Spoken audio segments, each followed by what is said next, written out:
Dzień dobry, nazywam się Grzegorz Piłat, jestem właścicielem firmy Autokomplet. Firma powstała w 1996 roku. Na początku firma Autokomplet zajmowała się tylko i wyłącznie naprawą samochodów. Firma Autokomplet produkuje urządzenia dość specyficzne.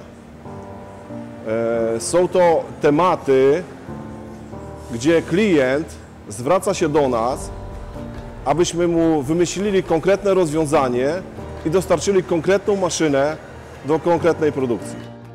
Produkujemy urządzenia w szczególności dla przemysłu ceramicznego. W 2018 roku szukaliśmy rozwiązań, które pozwolą nam przyspieszyć i zoptymalizować naszą produkcję. Potrzebowaliśmy urządzenia, które będzie bardzo dokładnie wycinało nam otwory, a jednocześnie szybko obrysy w blachach o znacznych grubościach, np. 20 mm.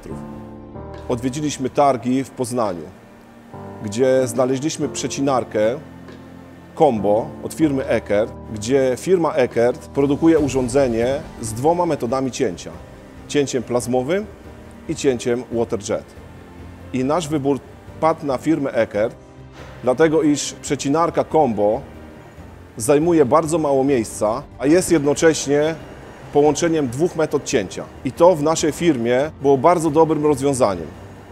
Przecinarka waterjet Combo poszerzyła naszą ofertę i dała nam możliwości produkcji elementów z dużo większą dokładnością i większą szybkością.